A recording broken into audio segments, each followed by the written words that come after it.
poder ter acesso pelo link do YouTube, né, quem tiver alguma dúvida, né, que fazer. Tem alguém com o microfone desligado aí. Microfone ligado, que diga. Mas vamos lá, eu vou espelhar a tela aqui para que a gente possa ver os slides.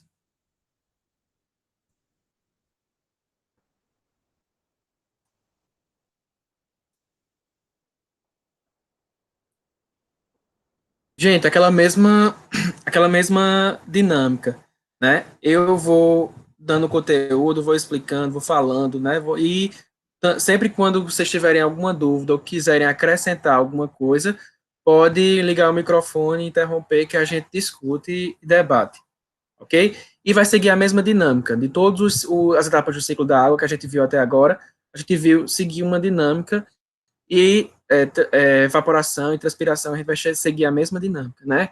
O que é que influencia e principalmente como é que eu vou medir, né? Quais são as etapas de medição, quais são os processos de medição, né? Que a gente tem de como medir. Hoje a gente vai ver sobre evaporação, né? E segunda-feira a gente vê um pouquinho sobre transpiração.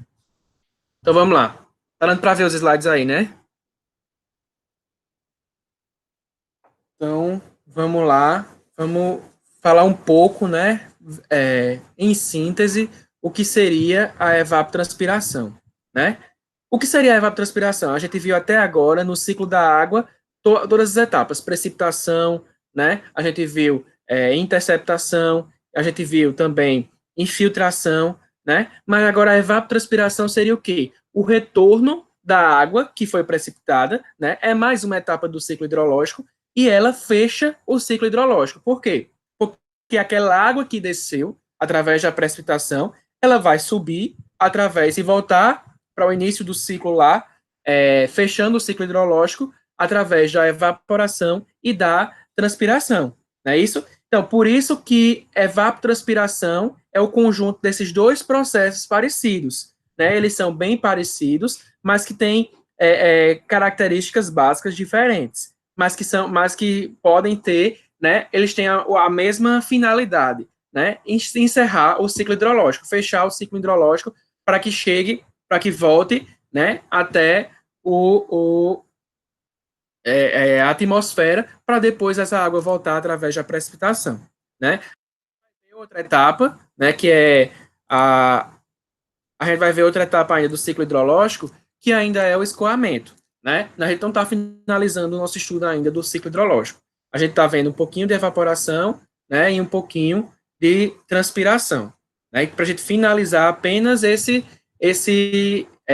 espaço de tempo que a gente estuda através do nosso segundo estágio, né? Então, o que seria a evaporação e a transpiração de formas separadas, né? Que seria o que é que diferencia as duas. Se a evapotranspiração é a etapa do ciclo hidrológico que leva a água de volta para a atmosfera, né? Algo que precipitou. Então, evaporação, ela ocorre através da transferência de água líquida para o vapor do ar. Né? Então, se eu tenho, por exemplo, um mar, se eu tenho um rio, se eu tenho um lago, né? Uma superfície que eu tenho que contém água livre, né, essas superfícies líquidas, então ocorre diretamente daí. Então, essa água, quando tem uma superfície no solo, então na superfície, no solo, eu tenho essa água, e essa água ela vai evaporar de maneira livre. Né? Eu tenho essa água disposta de maneira livre.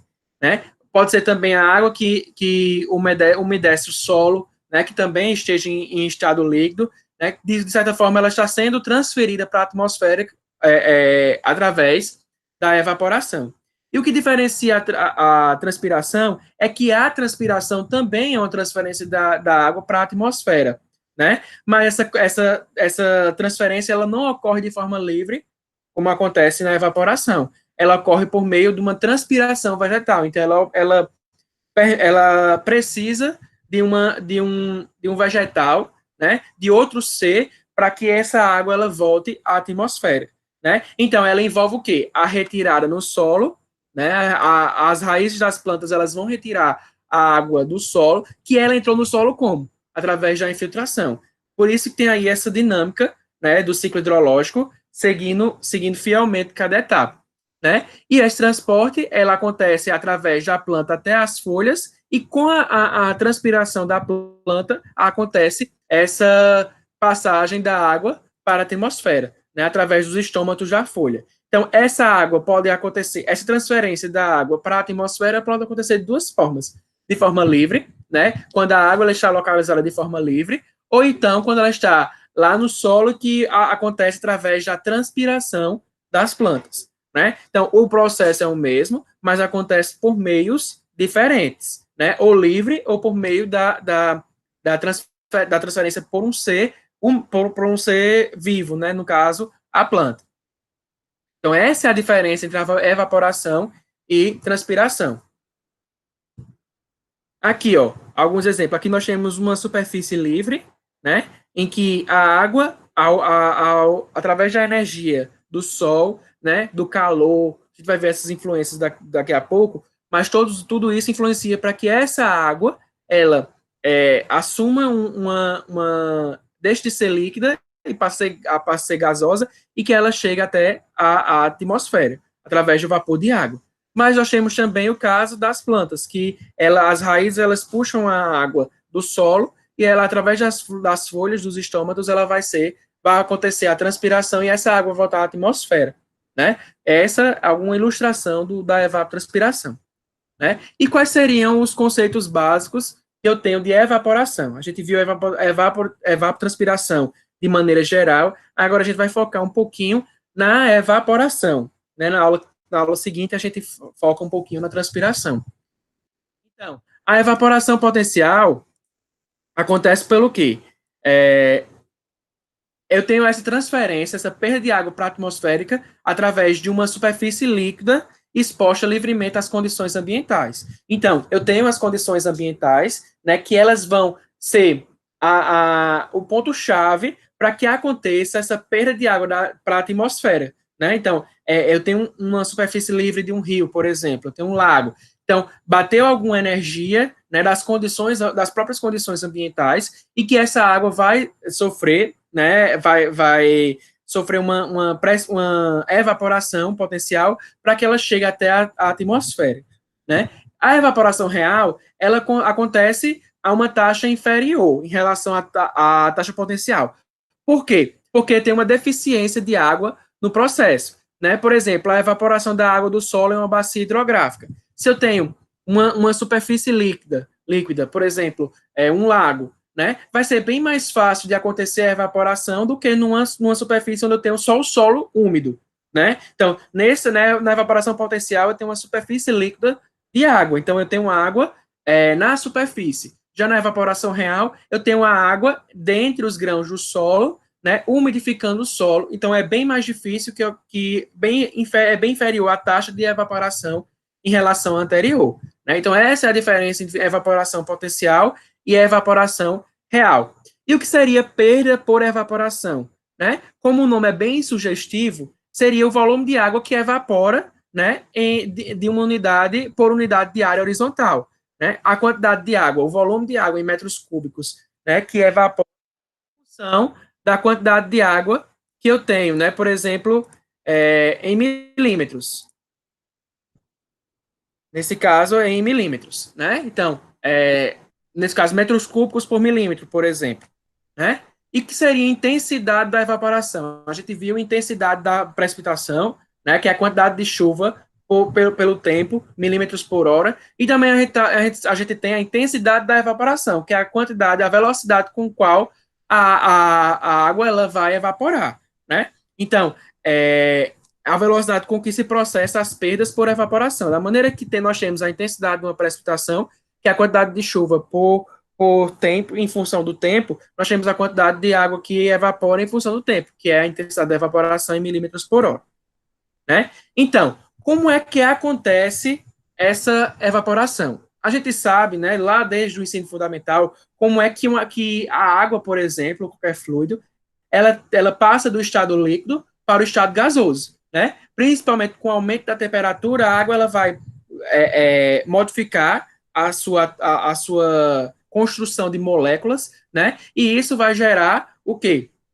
A mudança de estado da água, né? Devido às temperaturas. Então, as moléculas da água, elas estão em constante movimento, né? E isso acontece em quê? Tanto no estado líquido, como também no estado gasoso, né? Isso. Então, essas moléculas, algumas delas, elas têm uma energia suficiente para romper a barreira da superfície, né? Então, essa energia faz com que as moléculas, elas rompam a barreira da superfície gerada pela água, né? Que a gente viu lá em fluidos, a superfície de contato, né? E elas vão entrar na atmosfera, né? Enquanto algumas moléculas, né, na forma de vapor, elas retornam ao líquido. Então, algumas elas têm energia suficiente de atravessar a superfície, outras não. Então, essas moléculas, algumas vão ultrapassar e outras vão ficar retido no líquido, fazendo esse caminho inverso, né? Então, quando a quantidade de moléculas que deixam a superfície ela é maior do que a que retorna, está ocorrendo o quê? A evaporação.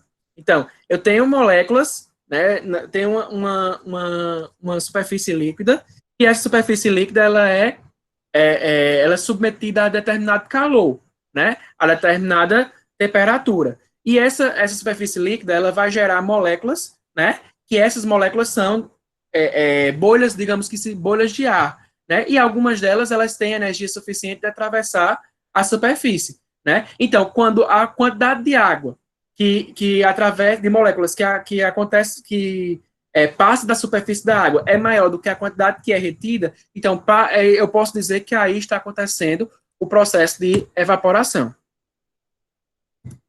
Então, né? E existe, para que isso aconteça, é preciso levar em consideração a quantidade de energia suficiente, né? Mas qual seria essa quantidade de energia que ela precisa? Né? A quantidade de energia que a molécula de água líquida precisa para romper essa superfície e evaporar é chamada de calor latente de evaporação.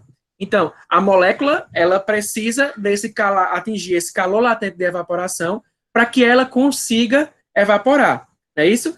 E esse calor latente ela pode ser dado por unidade de massa de água, né? Então, para que aconteça essa evaporação, é preciso que exista um fornecimento de energia. Então, a energia do sistema lá parado não é suficiente para que isso ocorra. Eu preciso colocar energia, né? Por exemplo, quando a gente está lá, voltando lá para fluidos, quando a gente tem um sistema que eu preciso levar a água de um canto mais baixo para um canto mais alto. Então, eu preciso adicionar energia ao canto mais baixo para que a água chegue ao canto mais alto. Não é isso? Então, eu preciso adicionar energia que seria de quê? De uma bomba. Então, nesse caso, para que eu tenha uma água lá, né, na superfície, para que essa água ela evapore, ela precisa de uma energia. E essa energia é do próprio ambiente, né? O aumento de temperatura, né? Vai entrar uma energia na conta aí que fornece, né? Que vai ser, nesse caso, o calor latente da evaporação, que vai fazer com que essa água ela consiga evaporar através do número de moléculas, né, de gás, vai ser maior que o número de moléculas que retornam, né? Então, esse calor latente, ele pode ser dado por lambda igual a 2,501 menos 0,00236 a temperatura, né, nesse caso. Então, isso vai ser o calor latente de evaporação que é responsável pela, né, a quantidade de energia responsável para que aconteça a evaporação. É isso? Quais são as condições, né, seguindo, né, um fluxograma? Quais seriam as condições para que ocorra a evaporação? A água ela precisa estar no estado líquido, né? É imprescindível para que haja evaporação a mudança de estado, do estado líquido para o estado gasoso, né? Então, a água precisa estar no estado líquido e que essa água no estado líquido esteja recebendo energia. Então, para que, como eu já falei para vocês, precisa de energia para ser adicionada ao sistema para que aconteça a evaporação, não é isso? E essa energia ela pode ser recebida por radiação ou por convecção, ou seja, né, por radiação solar, né, a energia, o sol batendo, os raios do sol batendo na superfície de água, por exemplo, né, ou até pela transferência de calor entre, por exemplo, uma pedra e a água, né? Então, pode acontecer por radiação ou por convecção, né? Então, outra condição para que eu tenha a evaporação é que o ar acima da superfície líquida não esteja saturado de vapor de água.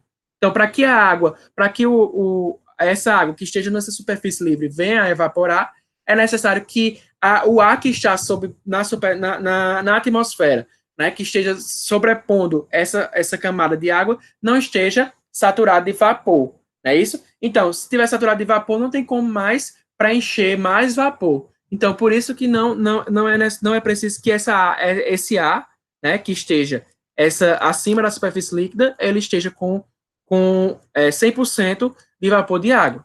É isso? Então, a concentração de saturação de vapor de água vai variar de acordo com a temperatura do ar.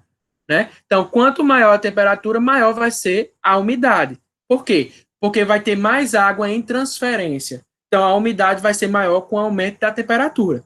É isso? Então, quanto menor a temperatura, mais o ar vai estar mais seco, né? Porque não vai ter tanta água sendo evaporada, né? Então, por exemplo, a gente vê um copo d'água. Quando o ar está acima de um copo d'água, ele está saturado de vapor, o fluxo de evaporação se encerra, né? Então, quando todo o ar que esteja acima tiver 100%, ou seja, se ele esteja saturado, então a evaporação ela vai cessar. Porque a evaporação seria o quê? A transferência da água, né, no estado líquido para o estado gasoso na atmosfera. Então, se a atmosfera que está totalmente preenchida por vapor de água, então não precisa mais da água que está evaporando. Então, nesse caso, a evaporação vai cessar. É isso? Mesmo que ainda eu tenha uma radiação solar incidindo sobre o local. Né? Então, qual a importância da evaporação? Né? Os cálculos de perdas em reservatório e cálculos de necessidade de irrigação. Por exemplo, eu tenho um reservatório, a gente está passando agora por vários reservatórios cheios, né? Vários reservatórios que estão sangrando, né? Que estão com suas comportas abertas. Então, quando a gente observa nesse reservatório a perda de água através da evaporação, né? Porque essa água, além de sair, por exemplo, alguns reservatórios que são utilizados para consumo humano, né? Para abastecimento público de água, né? Além dessa saída de água através do abastecimento público, nós temos a perda também por evaporação. Então, a gente precisa saber a quantidade de água que evaporou para saber as perdas de água nos reservatórios. Né? Agora, a gente não passa muito por essa preocupação, que a gente está com muitos reservatórios cheios. Né? Mas a preocupação que deveria ser agora também por questões de gestão, né? Mas que deveria ser antes, quando eu analiso um reservatório, por exemplo, e esse reservatório ele vai estar com pouca água, né? Com pouca água, e a gente tem que levar os descontos da evaporação. Porque com a parte daquela água que está em contato livre, né? Ela está em contato livre, ela vai evaporar. Então, parte dela vai ser perdida, vai para a atmosfera. Então, vocês podem perguntar, mas essa água vai evaporar, mas ela vai voltar à precipitação. Não. A gente sabe que isso não acontece, porque a precipitação pode acontecer no mesmo local, como também as nuvens, elas se movimentam. Então, essa água que evaporou num local, por exemplo, numa barragem, ela pode levar para outro lugar, né? Pode precipitar em outro lugar. Então, existem essas diferenças, que não, o ciclo não é fechado, né? Não é que evapora no local que ela vai precipitar em outro local, né? Por isso que eu tenho um ciclo da água aberto, né? Então, posso ter essa diferença, né? Então, o que evaporou não precipita no mesmo local. Então, por isso nós temos essas escassez hídrica, problemas de seca, por tudo isso. Por esse desequilíbrio no balanço hídrico de determinados locais. Né? Então, eu preciso da evaporação também para o cálculo do balanço hídrico. Né? Eu preciso saber a quantidade de água que eu tenho ali. Então, a quantidade de que precipitou e a quantidade que evaporou. Então, boa parte daquilo ali vai ser perdido. Então, consequentemente, vai interferir no balanço hídrico. Ok? Professor, Alan está perguntando se a infiltração entra nesse balanço. Com certeza. Né? Tudo que é do ciclo da água vai entrar no balanço hídrico. A gente vai ver mais à frente. A gente viu isso na infiltração, né, lá na semana passada. A gente vai ver a equação completa, agora acrescentando a evaporação. É isso?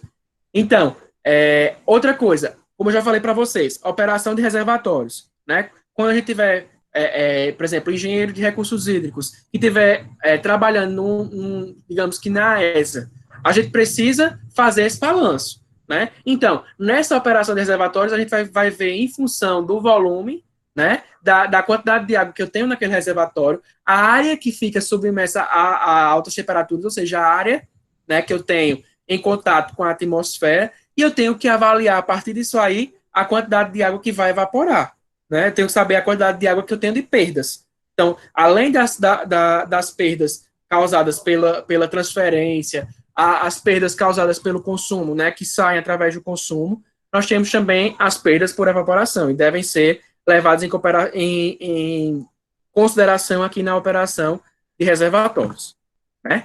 Quais são os fatores influenciadores? Né? Quais são os fatores que influenciam a evaporação? Um deles, bem importante, seria o quê? A temperatura. Então, quanto maior maior a temperatura que eu tenho, menor vai ser o quê? Maior vai ser a quantidade de água que vai ser evaporada. Da mesma maneira, a radiação solar. Quanto mais intensa for a radiação solar, maior a quantidade de água que evapora. Né? A umidade do ar. A gente viu que a umidade do ar, se o ar estiver completamente úmido, 100%, estiver saturado, né, não vai cessar a evaporação. Né? O vento também vai influenciar, de certa forma, né, caracterizando a quantidade de água que vai evaporar através do vento. Né? Porque a umidade do ar vai estar na atmosfera, em função, aquilo ali vai ser vapor de água que está na atmosfera. Então, o vento vai ser primordial nessa quantidade de água que chega até a atmosfera. E também a natureza da superfície. Né? Qual a superfície que eu estou analisando? Se a gente viu que o solo, né, a água que está umidificando o solo para a água da superfície livre.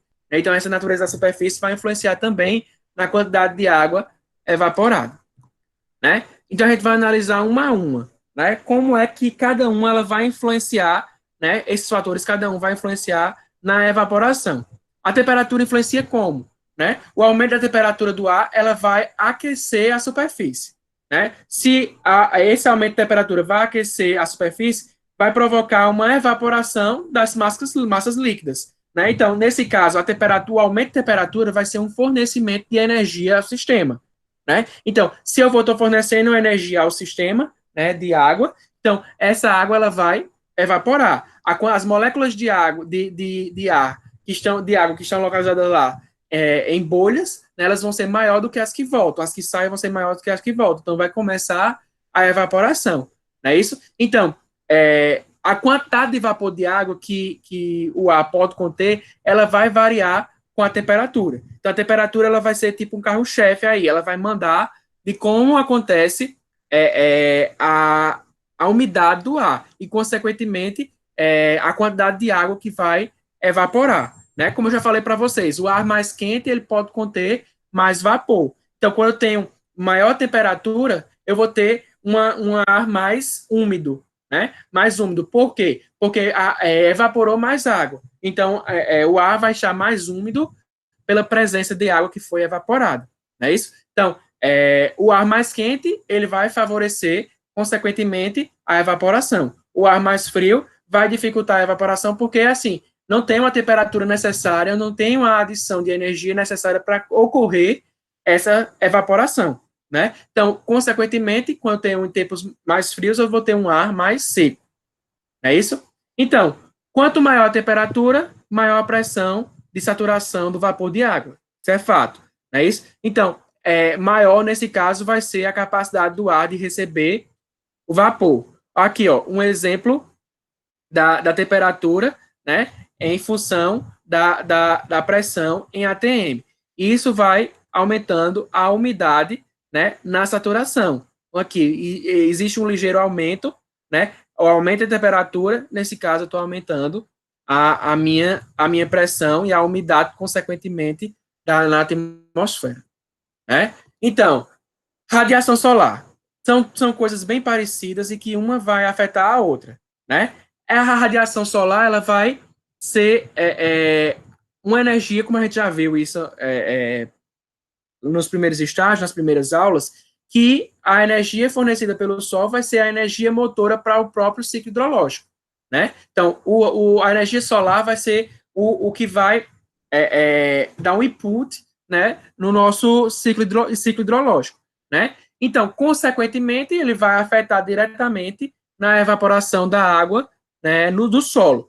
Então, a energia, a energia do Sol vai atuar diretamente nas superfícies líquidas, no solo úmido, para que aconteça essa evaporação. Não é isso? Então, nós temos a quantidade de energia solar que ela vai atingir a Terra, né? Lá na atmosfera, é na faixa das ondas curtas, né? Nós temos as ondas curtas, as ondas longas, que são em função lá da energia do eletromagnetismo, né? Então, da energia solar, não tem nada a ver com eletromagnetismo.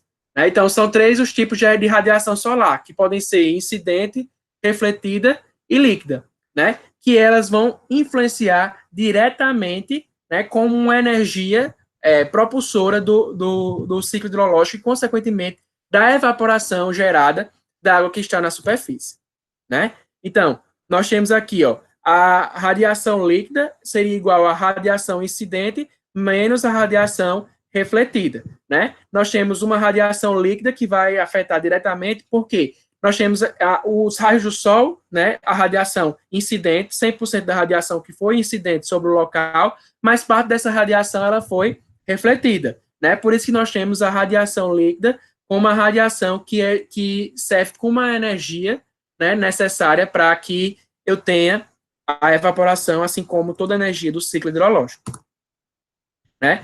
Então, a radiação refletida seria o quê? O alfa vezes a radiação, né, incidente, né? Onde alfa vai ser o quê? O albedo, né? E esse albedo, ele vai ser diferente para diversas superfícies, né? Em água, vocês vão ver isso lá em geotecnologias e sensoramento remoto, onde vocês vão poder calcular esse albedo de acordo com a superfície que estou estudando. Um solo argiloso, por exemplo, ele tem um albedo de 0,2 a 0,35. O que seria esse albedo? Seria esse coeficiente alfa, né, que reflete a quantidade de radiação refletida em função da radiação incidente, né? Aqui nós temos, por exemplo, na água, nós temos 3%, né, 3 a 10% da água, na água, nós temos de radiação refletida. Por quê? Ó? Nós temos um coeficiente de 0,03 a 0,1, que equivale a 3 a 10%.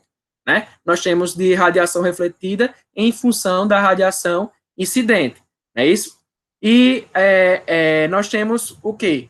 Uma característica em que esse alfa, esse albedo, seria essa porcentagem. E isso vai diferenciar de acordo com cada uma das situações. E vão influenciar, consequentemente, né, na evaporação.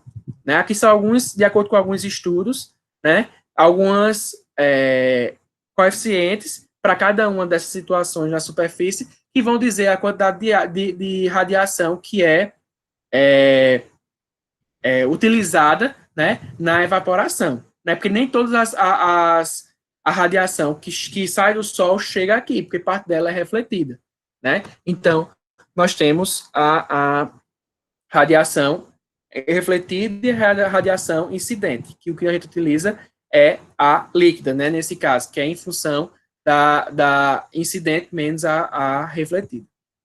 Outra coisa, a umidade do ar, né, o que vai influenciar diretamente na evaporação, né, que seria o quê? A medida do conteúdo de água do ar em relação à quantidade de vapor que o ar teria se estivesse saturado, né? Nós vimos que quanto mais saturado estiver o ar, menos vai acontecer a evaporação. Então, o ar, ele está saturado, né? Então, a água está sendo transferida em forma de vapor para a atmosfera. Então, se ele preencher 100%, então a evaporação daquela região, ela vai cessar, né? Então, ela vai chegando à atmosfera, né? Vai se transformando em vapor e dali ele vai desocupando esse 100%.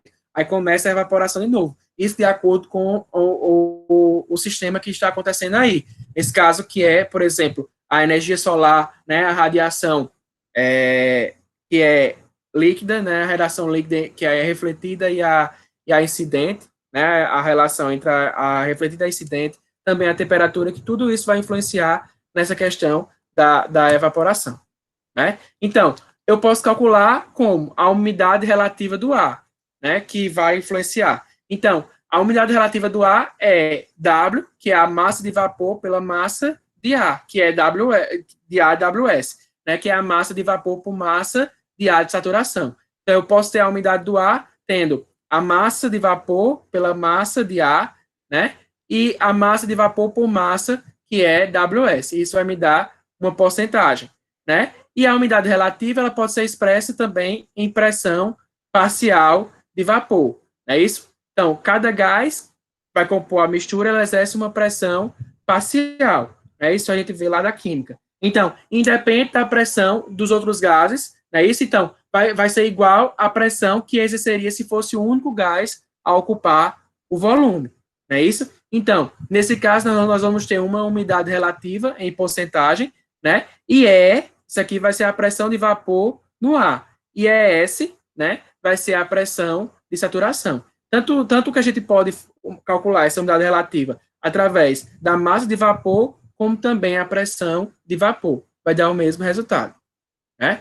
O vento. Como é que o vento ele vai influenciar, né? O vento é o ar em movimento. A gente sabe disso, não é isso? Então, o vento ele vai renovar o ar em contato com a superfície, né? Então, aquele ar que está em contato com a superfície, ele sempre vai ser renovado, porque parte daquele ar vai ser levado pelo vento, não é isso? Quer dizer, o ar que vai estar em movimento, não é isso? Então, esse vento, ele vai renovar o ar que está em contato com a superfície, né? Que está sofrendo a evaporação, né? Uma superfície de água, um solo úmido, né? Uma superfície de folha. Então, com o vento forte, a turbulência vai ser maior, né? Então, é lógico que a turbulência vai ser maior e, consequentemente, a transferência para regiões mais altas da atmosfera vai ser mais rápida, né? Então, com maiores ventos, com ventos maiores, eu vou ter uma evaporação mais rápida, né? Então, aí nesse caso vai tornar a umidade próxima à superfície menor, né? Que vai aumentar a taxa de evaporação. Se eu estou diminuindo a umidade nessa superfície porque eu acelerei o processo de evaporação, então eu vou aumentar, consequentemente, a taxa de evaporação. Então, digamos que o ar sobre essa superfície líquida vai ter 100%. Então, parte vai deixando a água lá na atmosfera, né? E vai deixando de ser 100%. Então, consequentemente, vai aumentar a taxa de evaporação para preencher novamente os 100%. Isso é como se fosse um processo, né? Um fluxo de vapor, né? Que acontece, nesse caso, por difusão, né? Então, nós temos a ascensão do ar quente ou turbulência dos ventos. Tudo isso vai influenciar, né? Vai ser uma energia suficiente para que aconteça a evaporação. É isso? Aqui, ó, alguns exemplos como acontece os ventos, né? Aqui, por exemplo, no Brasil e em todo o mundo, né? E outro fator que vai influenciar vai ser a superfície, né? Então, assim como a precipitação não, a infiltração, assim como a interceptação, a evaporação também vai depender da superfície, né? E também vai depender da cobertura do solo pela vegetação. Então, quanto maior for a área vegetada, menor vai ser a evaporação, né? Isso porque a vegetação ela vai proteger o solo. Então, se a vegetação está protegendo o solo, um pouco de parte dessa água que vai evaporar, bem menos, né? Então, solos arenosos úmidos, eles têm evaporação menor do que os solos argilosos úmidos. Por quê? Nós vimos na aula passada que quando acontece a infiltração, a água vai preencher os vazios entre os grãos, não é isso? Então, quando eu tenho solos arenosos, eu tenho um maior vazio, né, entre os grãos. Então, consequentemente, eu vou ter uma maior facilidade na evaporação dessa água que está nesses vazios, né? Então, como é que se dá o controle da evaporação? É isso? Então, podem atuar nesse controle da evaporação a redução de áreas líquidas expostas, né? Por exemplo, algumas plantas aquáticas, né, que estão sobre a água, né? Elas vão vão diminuir o índice de evaporação, né? Cortina de vento em pequenas áreas, né? Por exemplo, seria o quê? Através da cobertura vegetal e pequenas áreas expostas. Se eu tiver lagos pequenos, reservatórios pequenos, né? Então, eu vou ter uma pequena exposição, né? Então, consequentemente, eu vou diminuir a evaporação. É isso? E também fatores geográficos, né? Gargantas, cânions, por exemplo, aqui, né? vão reduzir essa água está exposta, né, em menor quantidade aqui, então, consequentemente, vai reduzir a taxa de evaporação. Aí chegamos na medição, né? Como é que a gente consegue medir a evaporação? E nós temos diversos métodos, muitos métodos mesmo, que são utilizados para estimar a evaporação. E muitos também utilizados, né, para medição, né? Então, essa medição dessa taxa de evaporação, né, de uma superfície líquida, ela pode ser realizada através de aparelhos de medição direta, né? Existem aparelhos de medição direta que vão ser capazes de medir a quantidade de água que evaporou, né? Como é o caso dos evaporímetros, né? Que são instrumentos que possibilitam a medida direta. Né? Tem outras situações que eu estimo a evaporação, né? Mas o evaporímetro ele vai fazer uma medida direta da quantidade de água que evaporou, né? Do poder evaporativo da atmosfera, né? Então, mesmo que essas superfícies que eu estou calculando, né, que eu estou tendo essa medição de evaporação, elas estão sujeitas aos efeitos da radiação, da temperatura, do vento e da umidade, não é isso? Então, ela é medida de acordo com, muito parecido com a precipitação, né? Eu posso medir a evaporação também em milímetros, assim como a precipitação, né? Que eu utilizo lá para caracterizar a lâmina evaporada ao longo de determinado intervalo de tempo. Então, da mesma maneira que eu calculo lá a evaporação, a precipitação, eu posso calcular a evaporação também em milímetros, né? Nós temos também o INMET, né, que ele também traz informações, assim como a ESA trouxe para a gente, informações de precipitação, né? A gente fez o nosso trabalho, o INMET também ele traz informações, né, de evaporação para determinada área que você quer fazer análise, né, da evaporação. E quais são esses métodos de medição? Nós temos os atmômetros, né, e também nós temos os tanques de evaporação, né? Os atmômetros, o que eles são? Né, aqui uma foto que ilustra os atmômetros, né, que eles são equipamentos que dispõem um recipiente com água, né, conectado a uma placa porosa, de onde ocorre a evaporação. Então, a evaporação ela vai ocorrer através dessa placa porosa, né? Então, a gente tem o atmômetro de Pichet, que é uma bola preta e branca, e de Bellani, não é isso? Que são os que a gente destaca como os atmômetros, né? E o mais comum entre estes é o de Pichet, né? Que eles fornecem os valores de evaporação potencial. Então, são equipamentos, né, que eles vão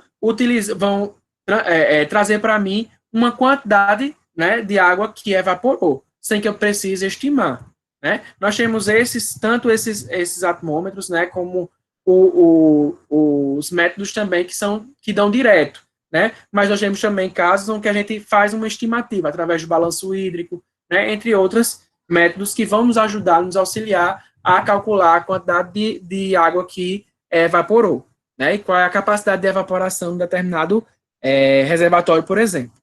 Nós temos também o evaporímetro de Pichet, que é um tubo cilíndrico, né, como esse aqui, mostrado na figura, né, que é de vidro, e ele tem aproximadamente 30 centímetros de comprimento e 1 centímetro de diâmetro, né, e que ele é fechado na parte superior e aberto na parte inferior, né. Então, a extremidade inferior dele é tampada, né, isso, então depois de tudo estar cheio com água destilada, né, com um disco de papel de feltro, né, que é igual lá no outro atimômetro, né, e de 3 centímetros de diâmetro, ele deve ser previamente molhado com água. Então, consequentemente, ele deve estar úmido, né? Então, esse disco ele vai ser fixo, né? Depois, com uma mola. E depois, o tubo ele vai ser preso, né? Por meio de uma argola. E, nesse caso, também vai ser preso com um gancho, né? Situado no interior de um abrigo meteorológico padrão. Então, esses materiais, tanto o atimômetro de Pichet como o de Bellani, eles vão trazer informações relacionadas à evaporação de forma direta, né?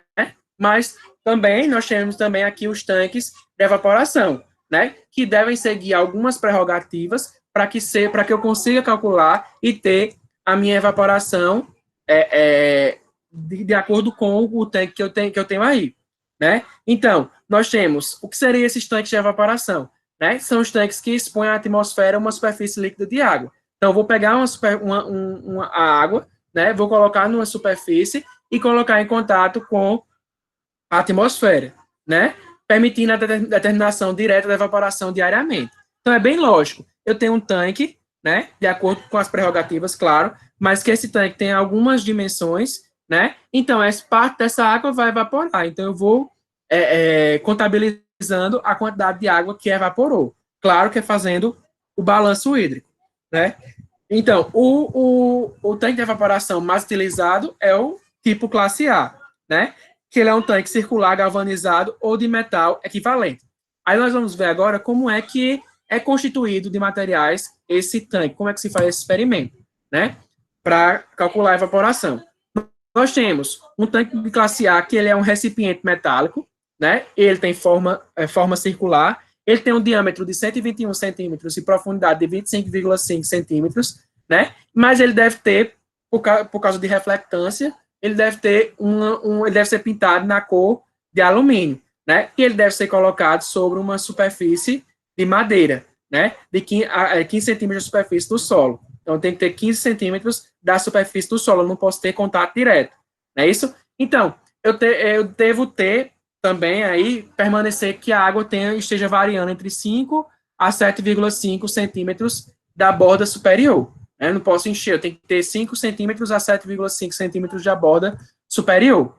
Então, nesse caso aí, eu vou ter uma medida, né, realizada diariamente e diretamente em uma régua. Então, eu vou medir a evaporação. Eu sei a quantidade de água que eu tenho ali, né? Eu sei a quantidade de água que eu posso medir, né? De acordo com essas prerrogativas, e eu posso medir com uma régua, com uma ponta linimétrica, né? Instalada dentro do tanque, qual foi a quantidade de água que saiu, que foi perda, né? Mas, claro, eu tenho que, se acontecer uma precipitação por dia, eu tenho que haver essa compensação. A quantidade de água que entrou ali, né, que passou do ponto, claro, se precipitou, né, a água, ela transbordou o tanque. Então, eu tenho que levar em consideração também tudo isso. E ainda mais, eu preciso de uma aplicação de um coeficiente de redução, né, um coeficiente de redução KT, em relação às medidas de tanque, né. Então, o fator que correlaciona a evaporação do reservatório, o tanque classe A, ele pode ser utilizado entre 0,6 a 0,8. Então, eu utilizo mais um valor no meio aqui, que seria 0,7. É isso? Então, aqui nós temos uma relação disso para determinadas áreas. Por exemplo, no semiárido, a gente utiliza 0,75. Né? Então, EP aqui vai ser esse coeficiente de redução vezes, né, a evaporação direta. Né? Então, nós temos esse cálculo da evaporação que deve ser levado em consideração esse coeficiente de redução. Né? E nós chegamos aqui em alguns métodos de estimativa. Né? Alguns métodos que eu tenho como estimar. Por exemplo, se eu tenho essas quantidades aqui, ó, no balanço hídrico, então, parte deles, eu vou ter essas quantidades, então, com isso, eu vou ter algumas com relação aí à quantidade de água que evaporou. É isso? Então, o próprio balanço hídrico ele vai me possibilitar a determinação da evaporação, né, com base na equação da continuidade do lago ou do reservatório. Né? Eu vou fazer esse balanço hídrico de um reservatório.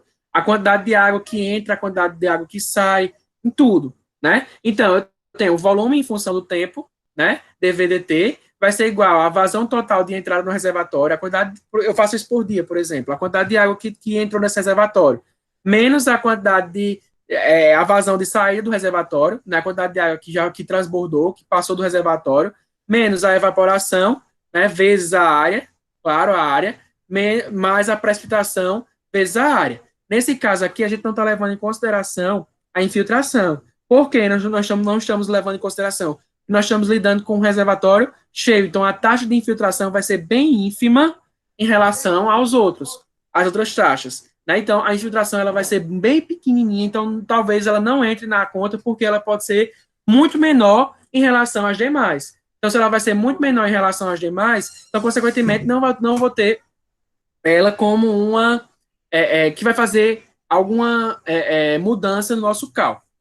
Né? Então, nós temos também balanço de energia, né, que são alguns métodos, depois vocês podem ver que a gente não vai adentrar muito aqui, né, é só uma questão de ilustração mesmo. Nós temos o método aerodinâmico, né, que eu vou levar em consideração a evaporação potencial, a pressão de vapor saturado, pressão de vapor atual, a umidade relativa, né? Então, são fatores que vão influenciar nessa estimativa de evaporação, né? Nós temos também aqui o cálculo de B, que vai influenciar aqui, ó, nessa evaporação potencial, né? Então, nós temos aqui alguns valores de Z que vai de acordo com a rugosidade. Claro que todos esses métodos de estimativa estão levando em consideração todos os fatores que influenciam na evaporação, né? Nós temos o tipo de superfície, que a gente viu que influenciava diretamente, né? O gelo com altura de rugosidade 0,01, né? Que vai influenciar nos cálculos aqui da evaporação,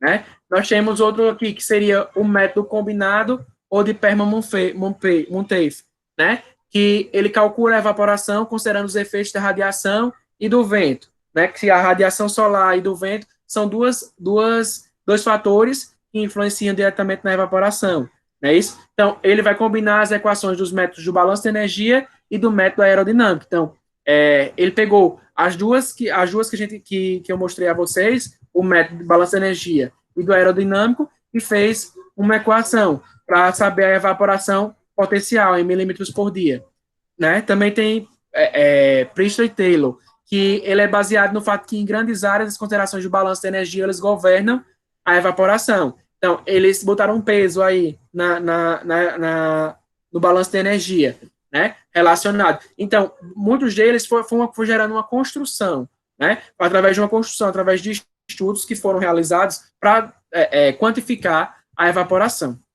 E preste atenção nesse aqui, que ele é um dos mais importantes, né? Que é a equação do método de Thornweight, que ele foi desenvolvida com base em dados de precipitação e escoamento, né? Então, foi feita essa estimativa através da precipitação e do escoamento, né, de várias bacias hidrográficas localizadas lá nos Estados Unidos, né, nas regiões central e leste dos Estados Unidos, né? Então, quando eu disponho de poucos dados, aí eu vou utilizar esse método. Por exemplo, ETP, eu quero calcular a evapotranspiração, né? Que vai ser uma evapotranspiração potencial para meses de 30 dias. Então, eu posso aplicar essa situação em meses de 30 dias, né? Com 12 horas diárias de insolação. Considerando que nós temos, durante o dia todo, das 24 horas, 12 horas tem uma insolação, né? Solar, né? T, a temperatura média do ar, F é o fator de correção em função da latitude e o mês do ano, né? Que eu tenho como calcular. TI, a temperatura do mês analisado, e H é o número de horas, né, de luz na latitude considerada, e N é o número de dias do mês em estudo. Então, aqui eu gero uma construção, né? Se eu for calcular essa evapotranspiração, eu preciso de F, né? Eu tenho aqui, F é igual a H sobre 12 vezes N sobre 30, né? Tem um F aqui. Eu preciso de T. T eu tenho, né, que é a temperatura média do ar. Eu tenho uma temperatura média para determinada cidade, né? Se a gente vai ver no exercício mais da frente que a temperatura de Campina Grande, né, do ar em média 22,9 graus Celsius, né? Se eu quero ir, eu posso calcular aí, ó, para um ano, né? A série aqui de 1 a 12, né? Eu posso fazer a soma de cada um desses, né, de TI, que é a temperatura do mês analisado, para 12 meses. Mas se eu quero para um mês só, então eu não vou fazer 12 meses, eu vou fazer um cálculo de um mês só, né? É o caso que a gente vai ver aqui, ó. Nosso exemplo aqui, ó. Calcula a evaporação potencial mensal para os meses com 30 dias do ano 2017 em Campina Grande, separadamente, onde as temperaturas médias mensais são dadas ao lado. O que eu vou fazer? Vou pegar quais são os anos que tem, os meses que tem 30 dias, né, no ano. Os meses que tem 30 dias e eu vou aplicar essas temperaturas aqui e eu vou calcular cada uma delas. Vou somar? Não vou somar. Vou fazer cada uma separada. Então, esse cálculo aqui é só para um.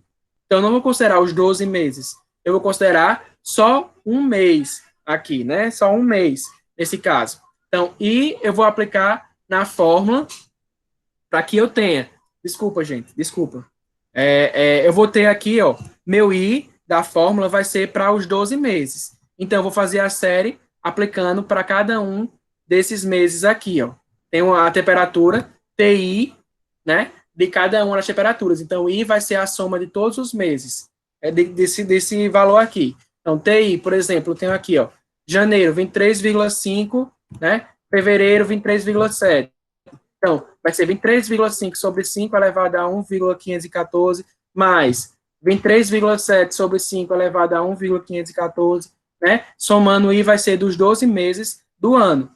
Mas eu quero para agosto, então eu vou levar em consideração as temperaturas de agosto, né? Nesse caso não é agosto, porque agosto não tem 31 dias, né? Mas eu sei que abril tem, eu sei que junho tem, né? Então, vou aplicar esses valores aqui. Eu tenho a temperatura do ar, 23 graus Celsius, né? Eu posso considerar 195,5 horas de luz para esses meses, né? Durante o mês, eu tenho 195,5 horas de luz, né? Tanto para cada um desses meses com 30 dias, e vou jogando nessas situações aqui, né? Para calcular a evapotranspiração em cada um desses meses, né? Considerando que I vai ser o somatório de todos os meses, né? Eu tenho o valor de todos os meses aqui, então eu vou jogar o valor de todos os meses. Vou calcular F, né? Vou calcular A para jogar aqui nesse expoente. Ok? Alguma dúvida, gente?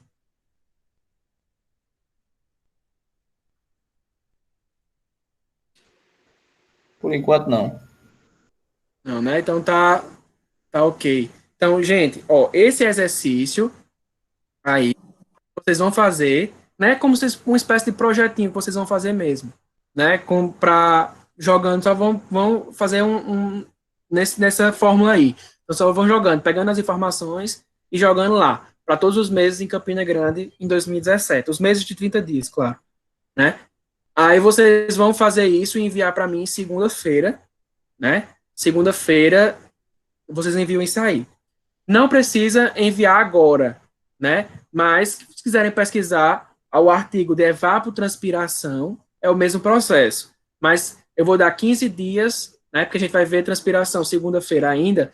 Vou dar 15 dias para que vocês enviem